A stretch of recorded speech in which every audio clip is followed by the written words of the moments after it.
Hi అండి, welcome back to my channel. ఇంట్లోనే chicken dum బిర్యానీని రెస్టారెంట్ స్టైల్లో ఇలా ఈజీగా చేసుకోండి. టేస్ట్ అయితే చాలా బాగుంటుంది. అసలు ఒక్కసారి చేశారంటే మళ్ళీ మళ్ళీ చేసుకొని తింటారు. ఇందుకోసం ముందుగా ఒక గిన్నెలో చికెన్ శుభ్రంగా వాష్ చేసుకొని అందులో రుచికి సరిపడా కారం, ఉప్పు, పసుపు, ధనియాల పొడి, గరం మసాలా, అల్లం వెల్లుల్లి పేస్టు, పెరుగు, నిమ్మరసం వేసుకొని అలాగే సన్నగా తరిగిన కొత్తిమీర, పుదీనా, కొద్దిగా ఆయిల్ వేసుకొని ఇవన్నింటిని బాగా మిక్స్ చేసుకోవాలి. ఈ మసాలాతో చికెన్ బాగా కలిసేలా ఇలా బాగా కలుపుకోవాలి. ఇలా కలుపుకున్న చికెన్ని మూత పెట్టేసి ఒక 15 to 20 మినిట్స్ పక్కన పెట్టుకోవాలి. ఇప్పుడు వేరొక గిన్నెలో రైస్ వేసుకోవాలి. ఇక్కడ నేను హాఫ్ కేజీ చికెన్కి 1.5 గ్లాస్ రైస్ తీసుకున్నాను. రైస్ బాగా వాష్ చేసుకొని వాటర్ వేసుకొని నానబెట్టుకోవాలి. రైస్ ఎంత బాగా నానితే బిర్యానీ అనేది అంత బాగా వస్తుంది. ఇప్పుడు వేరొక కడాయిలో ఆయిల్ వేసుకొని ఆయిల్ వేడయ్యాక అందులో కొద్దిగా అంటే 1 టీ స్పూన్ వరకు నెయ్యి వేసుకొని హోల్ గరం మసాలా వేసుకొని అలాగే సన్నగా తరిగిన ఆనియన్స్ వేసుకొని బాగా ఫ్రై చేసుకోవాలి. ఇక్కడ ఆనియన్స్ అనేటివి బాగా ఫ్రై అవ్వాలండి. ఆనియన్స్ ఫ్రై అవ్వడానికి కొద్దిగా సాల్ట్ వేసుకొని ఒకసారి కలుపుకొని మూత పెట్టేసి ఫ్రై చేసుకుందాము. ఆనియన్స్ ఎంత బాగా ఫ్రై అయితే బిర్యానీ టేస్ట్ అనేది అంత బాగుంటుందండి. చూడండి, ఇట్లా బ్రౌన్ కలర్ వచ్చే వరకు ఆనియన్స్ని ఫ్రై చేసుకోవాలి. ఇక్కడ మనం కొన్ని ఆనియన్స్ని ఒక బౌల్లో తీసుకొని పక్కన పెట్టేసుకుందాము. ఇప్పుడు ఇందులోనే మనం ముందుగా మ్యాగ్నేట్ చేసుకున్న చికెన్ని వేసుకొని బాగా కలుపుకుందామండి.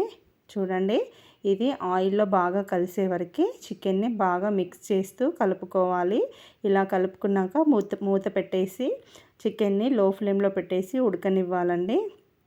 ఈలోపు మనం వేరొక స్టవ్ మీద మరొక గిన్నె పెట్టుకొని వాటర్ వేసుకొని అందులో కొన్ని మసాలా దినుసులు అలాగే కొద్దిగా కొత్తిమీర, పుదీనా వేసుకొని కొద్దిగా ఆయిల్ వేసుకొని వాటర్ బాగా మరిగే వరకు వేడి చేసుకోవాలి.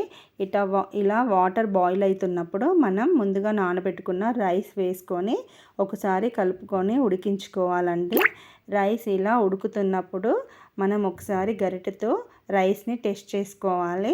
ఇలా రైస్ అనేది ఒక 70% కుక్ అయ్యాక స్టవ్ ఆఫ్ చేసుకొని వాటర్ మొత్తం తీసేసి మనం స్టవ్ పై కుక్ చేసుకుంటున్న చికెన్లో వేసేసి కలుపుకోవాలండి. చూడండి, చికెన్ కూడా చాలా బాగా ఉడికిపోయింది. ఆల్మోస్ట్ మనకు చికెన్ ఇక్కడ 70%, 80% కుక్ అవుతుందండి. అప్పుడే మనం రైస్ వేసుకొని మిగిలిన 20% కుక్ చేసుకోవాలి. ఇలా రైస్ మొత్తం చికెన్ మీద వేసుకొని మనం ముందుగా ఫ్రై చేసుకున్న ఆనియన్స్ వేసుకొని అలాగే కొద్దిగా కొత్తిమీర, పుదీనా అలాగే కొద్దిగా నెయ్యి వేసుకొని ఇప్పుడు స్టవ్ మీద ఏదైనా మందపాటి ప్యాన్ పెట్టుకొని దాని మీద మనం బిర్యానీ ప్రిపేర్ చేసిన గిన్నె పెట్టుకొని మూత మీద ఏదైనా బరువును పెట్టాలి. మీకు వీలైతే పిండికి బౌల్ చుట్టూ పిండి కూడా పెట్టుకోవచ్చు. ఇక్కడ నేనైతే బరువు పెట్టేసి ఒక 15 to 20 మినిట్స్ కుక్ చేసుకున్నామంటే బిర్యానీ అనేది చాలా చక్కగా ఉడికిపోతుందండి. చూడండి, వీడియోలో చూపినట్టు బిర్యానీ అనేది ఇలా చక్కగా ఉడికిపోతుంది. ఎంత బాగా కుక్ అయిందో, పీస్ కూడా చాలా బాగా ఉడికిపోయిందండి. గిన్నె కూడా అసలు ఏం అడగంటలేదు, చాలా చక్కగా వచ్చేసింది బిర్యానీ. మీరు కూడా తప్పకుండా ట్రై చేయండి. ట్రై చేసి ఎలా వచ్చిందో కామెంట్ బాక్స్లో కామెంట్ చేయండి. మీకు మరిన్ని టేస్టీ రెసిపీస్ కావాలంటే నా ఛానల్ని సబ్స్క్రైబ్ చేసుకోండి ఫ్రెండ్స్. అలాగే మీ ఫ్రెండ్స్, రిలేటివ్స్కి కూడా షేర్ చేయండి. Thank you friends.